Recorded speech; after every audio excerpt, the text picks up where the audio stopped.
ನುಗ್ಗೆಕಾಯಿ ಸಾಂಬಾರು ಇಡ್ಲಿಗೆ, ಅನ್ನಕ್ಕೆ, ಮುದ್ದೆಗೆ ತುಂಬ ಚೆನ್ನಾಗಿರುತ್ತೆ. ಫಸ್ಟ್ ನುಗ್ಗೆಕಾಯಿನ ಚೆನ್ನಾಗಿ ತೊಳ್ಕೊಂಡ್ಬಿಟ್ಟು ಒಂದು ಪ್ರೆಷರ್ ಕುಕ್ಕರಲ್ಲಿ ನುಗ್ಗೆಕಾಯಿನ ಹಾಕಿ ಅದು ನೆನೆಯೋಷ್ಟು ನೀರು ಹಾಕಿ ಒಂದು ಟೊಮ್ಯಾಟೊ, ಉಪ್ಪು ಮತ್ತು ಅರಿಶಿನ ಹಾಕಿ 2 ವಿಷಲ್ ಕೂಗಿಸ್ಕೋಬೇಕು. ನೆಕ್ಸ್ಟ್ ಒಂದು ಫ್ರೈಯಿಂಗ್ ಪ್ಯಾನ್ಗೆ ಮಸಾಲೆಗೆ ಎಣ್ಣೆ, ಜೀರಿಗೆ, ಈರುಳ್ಳಿ, ಬೆಳ್ಳುಳ್ಳಿ, ಕೊಬ್ಬರಿ ಮತ್ತು ಕರಿಬೇವು ಇಷ್ಟನ್ನು ಹಾಕಿ ಗೋಲ್ಡನ್ ಬ್ರೌನ್ ಬರೋವರೆಗೂ ಚೆನ್ನಾಗಿ ಹುರ್ಕೋಬೇಕು. ನೆಕ್ಸ್ಟ್ ಇದು ತಣ್ಣಗಾದಮೇಲೆ ಒಂದು ಮಿಕ್ಸಿ ಜಾರ್ಗೆ ಕೊತ್ತಂಬರಿ ಮತ್ತು ಈ ಒತ್ತಿಟ್ಕೊಂಡಿರೋದನ್ನ ಹಾಕಿ ಪೇಸ್ಟ್ ರೆಡಿ ಮಾಡ್ಕೋಬೇಕು.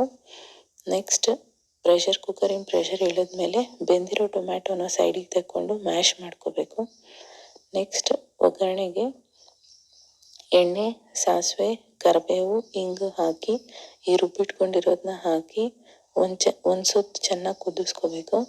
ಇದು ಕುದ್ದಾದ್ಮೇಲೆ ಹುಣಸೆ ರಸ ಹಾಕಿ ಮ್ಯಾಶ್ ಮಾಡ್ಕೊಂಡಿರೋಂತಹ ಟೊಮ್ಯಾಟೊ ಹಾಕಿ ಅರಿಶಿನ, ಖಾರ ಪುಡಿ, ಸಾಂಬಾರು ಪುಡಿ ಇಷ್ಟನ್ನು ಹಾಕಿ ಇದು ಒಂದು ಸುತ್ತು ಕುದ್ಮೇಲೆ ಬೇಯಿಸಿಟ್ಕೊಂಡಿರುವಂತಹ ನುಗ್ಗೆಕಾಯಿ ಹಾಕಿ ಮತ್ತೆ ಒಂದು ಸುತ್ತು ಕುದಿಸ್ಕೋಬೇಕು. ಲಾಸ್ಟಲ್ಲಿ ಸ್ವಲ್ಪ ಒಗರು ಮುರಿಯೋದಕ್ಕೋಸ್ಕರ ಒಂದು ತುಂಡು ಬೆಲ್ಲ ಹಾಕಿದ್ರೆ ಈ ಸಾಂಬಾರು ರೆಡಿ ಆಗೋಗುತ್ತೆ. ಮಾಡೋದು ತುಂಬ ಈಸಿ. ನೀವು ಟ್ರೈ ಮಾಡಿ, ನಿಮಗೂ ಇಷ್ಟ ಆಗುತ್ತೆ. Thank you.